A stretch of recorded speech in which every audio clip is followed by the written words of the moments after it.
Hi ವೀಕ್ಷಕರೇ, ಎಲ್ಲರಿಗೂ ನಮಸ್ಕಾರ.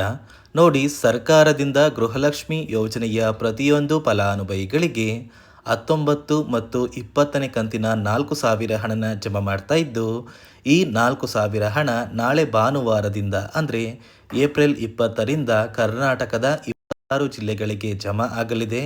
ಅದೇ ರೀತಿ ಈ 4,000 ಹಣನ ಸಾಕಷ್ಟು ಫಲಾನುಭವಿಗಳಿಗೆ ಸರ್ಕಾರ ಕ್ಯಾನ್ಸಲ್ ಮಾಡ್ತಾ ಇದೆ. ಹಾಗಾದರೆ ಬನ್ನಿ ಸ್ನೇಹಿತರೆ, ಯಾವ ಕಾರಣಕ್ಕೆ ಫಲಾನುಭವಿಗಳ ಬ್ಯಾಂಕ್ ಖಾತೆಗೆ ಹಣ ಜಮಾ ಆಗ್ತಾ ಇಲ್ಲ ಮತ್ತು ಯಾವ ಫಲಾನುಭವಿಗಳಿಗೆ ಸರ್ಕಾರದಿಂದ ಗೃಹಲಕ್ಷ್ಮಿ ಯೋಜನೆಯ ಈ 2 ತಿಂಗಳ 4,000 ಹಣ ಜಮಾ ಆಗ್ತಾ ಇದೆ ಅಂತ ನಾನು ನಿಮಗೆ ಈ ಒಂದು ವಿಡಿಯೋದಲ್ಲಿ ತಿಳಿಸ್ಕೊಡ್ತಾ ಇದ್ದೀನಿ. ಅದಕ್ಕಿಂತ ಮೊದಲು ನೋಡಿ ಸ್ನೇಹಿತರೆ, ನೀವೇನಾದರೂ ಇನ್ನೂ ಕೂಡ ನನ್ನ ಚಾನಲ್ನ ಸಬ್ಸ್ಕ್ರೈಬ್ ಆಗಿಲ್ಲ ಅಂದರೆ ದಯವಿಟ್ಟು ಪ್ರತಿಯೊಬ್ಬರು ಚಾನಲ್ನ ಸಬ್ಸ್ಕ್ರೈಬ್ ಮಾಡ್ಕೊಳ್ಳಿ, ಹಾಗೆ ವಿಡಿಯೋಗೆ ಒಂದು ಲೈಕ್ನ ಕೊಡಿ. ಹೌದು ವೀಕ್ಷಕರೇ, ಗೃಹಲಕ್ಷ್ಮಿ ಯೋಜನೆಯ ಪ್ರತಿಯೊಂದು ಫಲಾನುಭವಿಗಳಿಗೆ ಸರ್ಕಾರದಿಂದ ಭರ್ಜರಿ ಗುಣಿಸ್ನ ಕೊಟ್ಟಿದ್ದು, ಪ್ರತಿಯೊಬ್ಬರಿಗೂ ಸರ್ಕಾರ 19 ಮತ್ತು 20ನೇ ಕಂತಿನ ಒಟ್ಟು 4,000 ಹಣನ ಜಮಾ ಮಾಡ್ತಾ ಇದೆ. ಆದರೆ ಈ ಬಾರಿ ಈ 4,000 ಹಣನ ಸಾಕಷ್ಟು ಫಲಾನುಭವಿಗಳಿಗೆ ಸರ್ಕಾರ ಕ್ಯಾನ್ಸಲ್ ಮಾಡಿದೆ. ಹಾಗಾದರೆ ಯಾವ ಕಾರಣಕ್ಕೆ ಸರ್ಕಾರ ಫಲಾನುಭವಿಗಳಿಗೆ ಕ್ಯಾನ್ಸಲ್ ಮಾಡಿದೆ ಅಂತ ನೀವು ಕೇಳ್ಬೋದು. ಅದೇ ರೀತಿ ಉಳಿದ ಫಲಾನುಭವಿಗಳಿಗೆ ಹಣ ಜಮಾ ಆಗುತ್ತಂತ ನೀವು ಕೇಳ್ಬೋದು. ನೋಡಿ ವೀಕ್ಷಕರೇ, ಕೆಲವು ಫಲಾನುಭವಿಗಳ ಬ್ಯಾಂಕ್ ಖಾತೆಗೆ ಹಣ ಕ್ಯಾನ್ಸಲ್ ಆಗುತ್ತೆ, ಆದರೆ ಉಳಿದಿರುವಂತಹ ಪ್ರತಿಯೊಂದು ಫಲಾನುಭವಿಗಳಿಗೆ ಮಾರ್ಚ್ ಮತ್ತು ಏಪ್ರಿಲ್ ತಿಂಗಳ 4,000 ಹಣ ಜಮಾ ಆಗುತ್ತೆ. ಇಲ್ಲಿ ಯಾವ ಕಾರಣಕ್ಕೆ ಸಾಕಷ್ಟು ಫಲಾನುಭವಿಗಳಿಗೆ ಹಣ ಕ್ಯಾನ್ಸಲ್ ಆಗಿದೆ ಅಂದರೆ, ಸರ್ಕಾರದಿಂದ ಗೃಹಲಕ್ಷ್ಮಿ ಯೋಜನೆಯ ಪ್ರತಿಯೊಂದು ಫಲಾನುಭವಿಗಳಿಗೆ 5 ಹೊಸ ನಿಯಮಗಳನ್ನ ಸರ್ಕಾರ ಜಾರಿಗೆ ತಂದಿದೆ. ಈ 5 ನಿಯಮಗಳ ಆಧಾರದ ಮೇಲೆ ನಿಮ್ಮ ಬ್ಯಾಂಕ್ ಖಾತೆಗೆ ಹಣ ಜಮಾ ಆಗೋದು. ಒಂದು ವೇಳೆ ನೀವು ಈ 5 ನಿಯಮಗಳನ್ನ ಪಾಲಿಸಿಲ್ಲ ಅಂದರೆ ನಿಮ್ಮ ಬ್ಯಾಂಕ್ ಖಾತೆಗೆ ಹಣ ಜಮಾ ಆಗೋದಿಲ್ಲ. ಸುಮಾರು 1 ಲಕ್ಷಕ್ಕಿಂತ ಅಧಿಕ ಫಲಾನುಭವಿಗಳಿಗೆ ಈ ಬಾರಿ ಸರ್ಕಾರ ಈ 2 ತಿಂಗಳ 4,000 ಹಣನ ಜಮಾ ಮಾಡ್ತಾ ಇಲ್ಲ. ಕಾರಣ ಏನು ಅಂದರೆ, ಹೊಸದಾಗಿ ಜಾರಿಗೆ ಬಂದಿರುವ 5 ನಿಯಮಗಳು. ಅದೇ ರೀತಿ ಗೃಹಲಕ್ಷ್ಮಿ ಯೋಜನೆಯ ಹಣದ ಜೊತೆಗೆ ಅನ್ನಭಾಗ್ಯ ಯೋಜನೆಯ ಕಳೆದ 5 ತಿಂಗಳ ಪೆಂಡಿಂಗ್ ಇರುವ 2,000 ಹಣ, ಅಂದರೆ ನಿಮ್ಮ ಬ್ಯಾಂಕ್ ಖಾತೆಗೆ ಏನಾದ್ರೂ 5 ತಿಂಗಳಿಂದ ಅಕ್ಕಿ ಬದಲು ಹಣ ಜಮಾ ಆಗಿಲ್ಲ ಅಂದರೆ ಅಂತಹ ಒಂದು ಹಣ, ಒಟ್ಟು 2,000 ಹಣನ ನಿಮ್ಮ ಬ್ಯಾಂಕ್ ಖಾತೆಗೆ ಸರ್ಕಾರ ಜಮಾ ಮಾಡ್ತಾ ಇದೆ.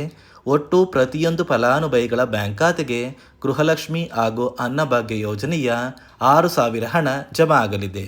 ನೋಡಿ ಸ್ನೇಹಿತರೆ, ನಾಳೆ ಭಾನುವಾರ ಏಪ್ರಿಲ್ 20ರಂದು ಕರ್ನಾಟಕದ 28 ಜಿಲ್ಲೆಗಳ ಪ್ರತಿಯೊಂದು ಫಲಾನುಭವಿಗಳಿಗೆ ಸರ್ಕಾರ ಗೃಹಲಕ್ಷ್ಮಿ ಹಾಗೂ ಅನ್ನಭಾಗ್ಯ ಯೋಜನೆಯ 6,000 ಹಣನ ಜಮಾ ಮಾಡ್ತಾ ಇದೆ.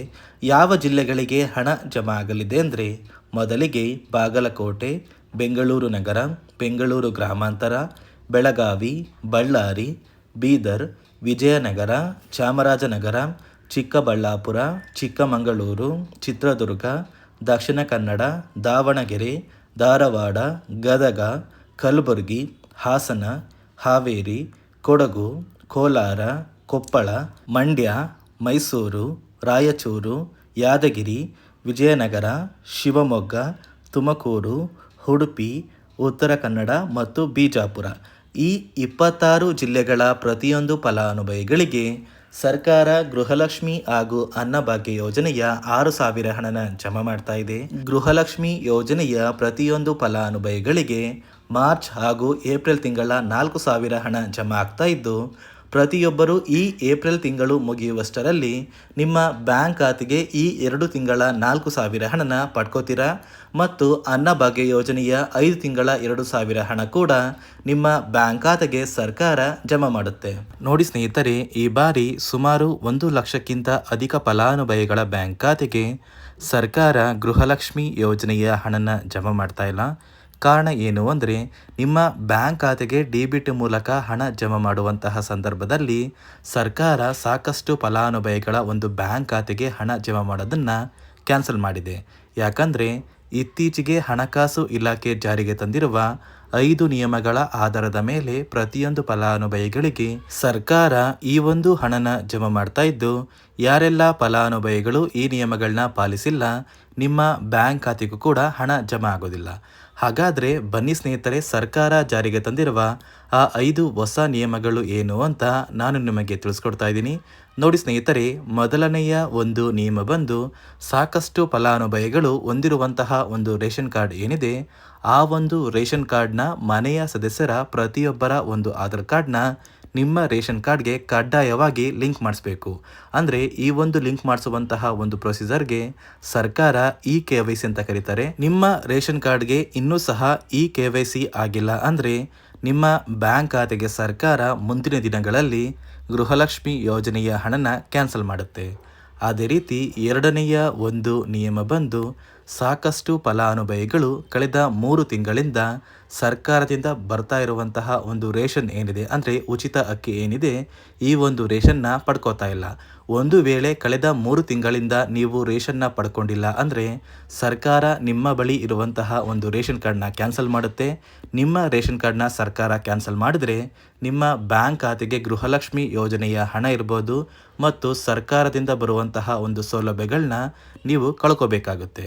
ಅದೇ ರೀತಿ ಮೂರನೆಯ ಒಂದು ನಿಯಮ ಬಂದು, ನೋಡಿ ಸ್ನೇಹಿತರೆ, ನಿಮ್ಮ ಬಳಿ ಇರುವಂತಹ ಒಂದು ಆಧಾರ್ ಕಾರ್ಡ್ ಏನಿದೆ, ಆ ಒಂದು ಆಧಾರ್ ಕಾರ್ಡ್ನ ಕಳೆದ 15 ವರ್ಷಗಳಲ್ಲಿ ನೀವು ಯಾವುದೇ ರೀತಿಯ ಒಂದು ತಿದ್ದುಪಡಿನ ಮಾಡಿಸಿಲ್ಲ ಅಂದರೆ ನಿಮ್ಮ ಬ್ಯಾಂಕ್ ಖಾತೆಗೆ ಸರ್ಕಾರ ಗೃಹಲಕ್ಷ್ಮಿ ಯೋಜನೆಯ ಹಣನ ಕ್ಯಾನ್ಸಲ್ ಮಾಡುತ್ತೆ.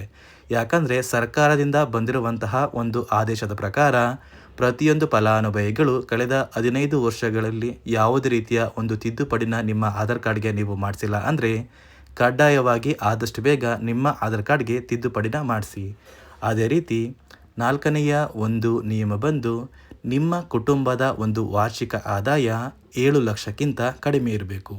ಒಂದು ವೇಳೆ ನಿಮ್ಮ ಕುಟುಂಬದ ವಾರ್ಷಿಕ ಆದಾಯ 7 ಲಕ್ಷಕ್ಕಿಂತ ಜಾಸ್ತಿ ಇದ್ದರೆ ನಿಮ್ಮ ಬ್ಯಾಂಕ್ ಖಾತೆಗೆ ಸರ್ಕಾರ ಗೃಹಲಕ್ಷ್ಮಿ ಯೋಜನೆಯ ಹಣನ ಕ್ಯಾನ್ಸಲ್ ಮಾಡುತ್ತೆ. ಅದೇ ರೀತಿ ಐದನೆಯ ಒಂದು ನಿಯಮ ಬಂದು, ನಿಮ್ಮ ಕುಟುಂಬದ ಸದಸ್ಯರು ಅಥವಾ ಗೃಹಲಕ್ಷ್ಮಿ ಯೋಜನೆಯ ಫಲಾನುಭವಿಗಳು ಯಾರು ಕೂಡ ಸರ್ಕಾರಿ ನೌಕರರಾಗಿ ಕಾರ್ಯನಿರ್ವಹಿಸ್ತಾ ಇರಬಾರ್ದು. ಒಂದು ವೇಳೆ ನಿಮ್ಮ ಕುಟುಂಬದಲ್ಲಿ ಯಾರೇ ಆಗಿದ್ರೂ ಸರ್ಕಾರಿ ನೌಕರರಾಗಿ ಕಾರ್ಯನಿರ್ವಹಿಸ್ತಾ ಇದ್ದರೆ ನಿಮ್ಮ ಬ್ಯಾಂಕ್ ಖಾತೆಗೆ ಗೃಹಲಕ್ಷ್ಮಿ ಯೋಜನೆಯ ಹಣ ಕ್ಯಾನ್ಸಲ್ ಆಗುತ್ತೆ. ಈ 5 ನಿಯಮಗಳ ಆಧಾರದ ಮೇಲೆ ಪ್ರತಿಯೊಂದು ಫಲಾನುಭವಿಗಳಿಗೆ ಸರ್ಕಾರ ಹಣ ಜಮಾ ಮಾಡ್ತಾ ಇದೆ.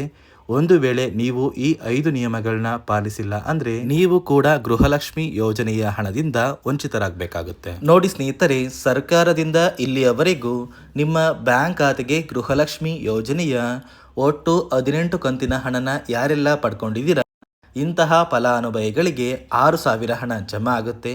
ಗೃಹಲಕ್ಷ್ಮಿ ಯೋಜನೆಯ 4,000 ಹಣದ ಜೊತೆಗೆ ಅನ್ನಭಾಗ್ಯ ಯೋಜನೆಯ ಪೆಂಡಿಂಗ್ ಇರುವ 5 ತಿಂಗಳ 2,000 ಹಣ ಕೂಡ ಜಮಾ ಆಗ್ತಾ ಇದೆ. ಆದಷ್ಟು ಬೇಗ ಕೆಲವೇ ದಿನಗಳಲ್ಲಿ ನಿಮ್ಮ ಬ್ಯಾಂಕ್ ಖಾತೆಗೆ ಏಪ್ರಿಲ್ ತಿಂಗಳು ಮುಗಿಯುವಷ್ಟರಲ್ಲಿ ಹಣ ಜಮಾ ಆಗುತ್ತೆ ಅಂತ ಹೇಳ್ತಾ, ಇದಿಷ್ಟು ಸರ್ಕಾರದಿಂದ ಬಂದಿರುವಂತಹ ಒಂದು ಹೊಸ ಮಾಹಿತಿಯಾಗಿದೆ. ನೋಡಿ ಸ್ನೇಹಿತರೆ, ನಾನು ಕೊಟ್ಟಿರುವಂತಹ ಮಾಹಿತಿ ನಿಮಗೆ ಇಷ್ಟ ಆಗಿದ್ದಲ್ಲಿ ದಯವಿಟ್ಟು ಪ್ರತಿಯೊಬ್ಬರು ನನ್ನ ಚಾನಲ್ನ ಸಬ್ಸ್ಕ್ರೈಬ್ ಮಾಡ್ಕೊಳ್ಳಿ. ಹಾಗೆ ವಿಡಿಯೋಗೆ ಒಂದು ಲೈಕ್ನ ಕೊಡಿ.